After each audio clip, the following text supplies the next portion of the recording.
on where you are in this moment in the world. My name is Michele Ambrosino, and I'm a PhD student at the University of Brussels. Moreover, this PhD is in collaboration with the construction company Based Group. Thank you to be here and to listen to this presentation. The aim of this presentation is to show you our research regarding modeling and control of a multi-robotic system for a specific kind of activity of the construction site.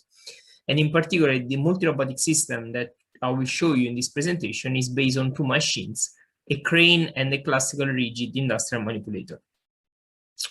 Why robots for construction? Well, linking to the presentation that we already saw with my colleagues, basically, it's well known that robots are widely used in manufacturing industry. Here you can see the gap that we have of number of robots that are currently used in manufacturing and the number of robots that we have in construction.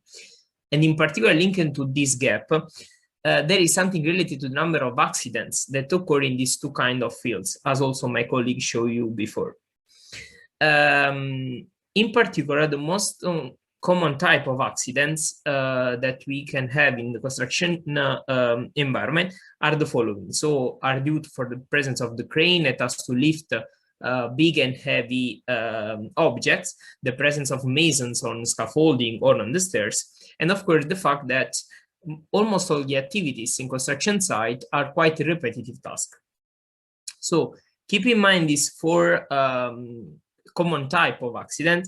We decide to use as case of study of our research the following activities. That is basically the laying activity with the big and heavy blocks. As you can see, basically in this activity you have the crane that has to lift the block from the pallet and bring it in its final position.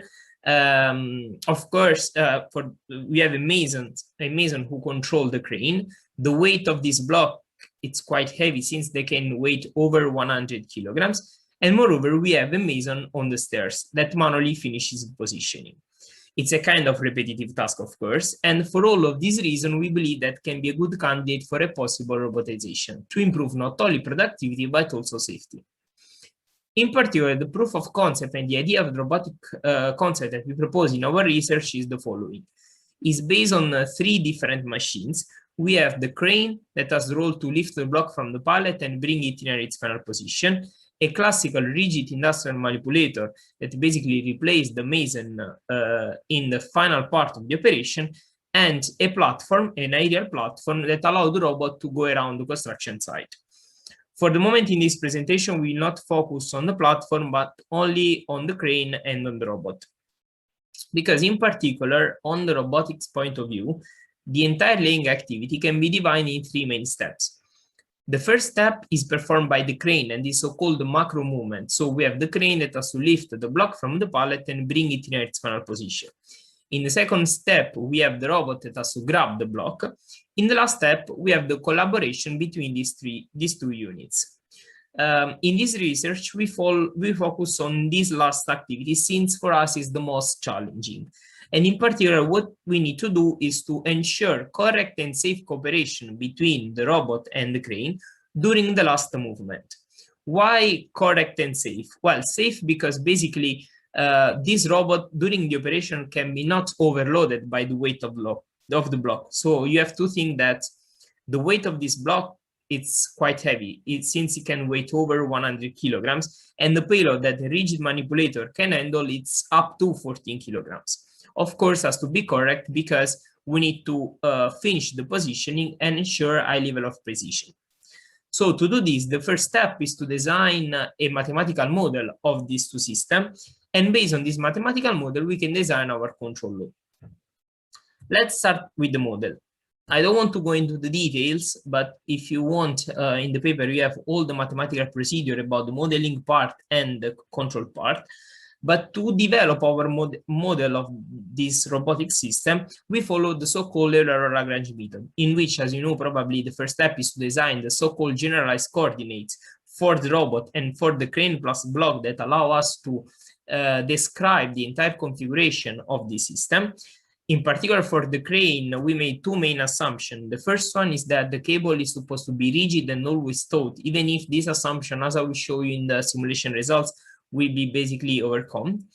The second assumption is that, and this is quite a typical assumption for this kind of application, is that the link, the arm of the robot and the crane are supposed to be rigid.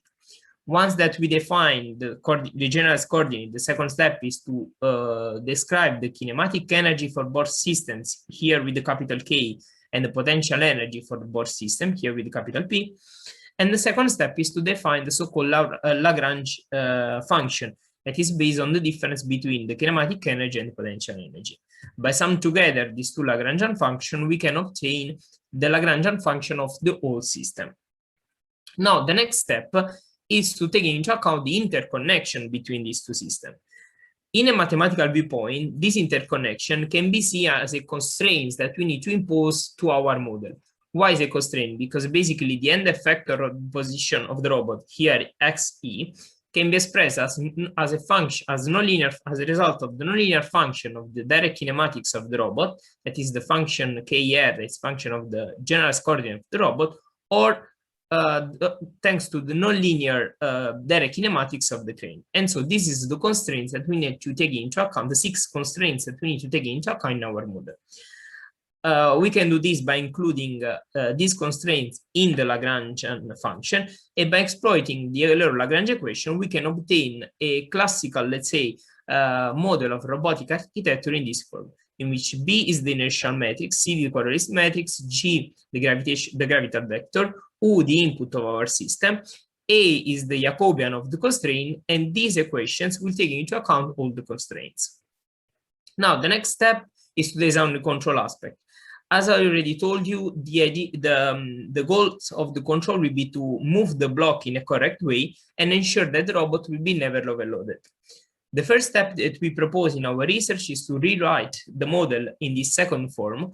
Why? Because once that we design the control law as we propose in this paper, that is basically a control law that exploits the error in position of the robot states and the crane states, and the gravity compensation for what concerns the robot and the crane.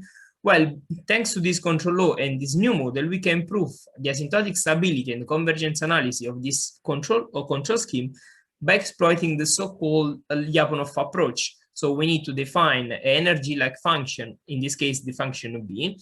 I don't want to go into the details, but what is important here to highlight is this last term that we had in our proof, that is basically taking into account the gravity compensation and the energial function of the energy potential of the payload, and allow us to obtain a good Lyapunov candidate.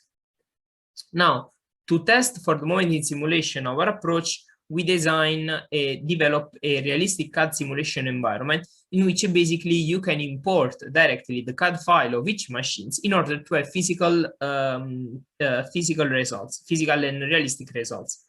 In particular, for the crane, we choose the one that is available on the market, is the ones that I show you in the first slides in the video. The robot that we choose in the simulation is a classic IBB, an industrial manipulator. As I told you before, the cable is not supposed rigid, but is modeled with a fine alignment analysis. The block has these physical characteristics. As you can see, it weighs 120 kilograms. And moreover, in this simulations environment, also the impact between the block and the pre-existing wall are also modeled.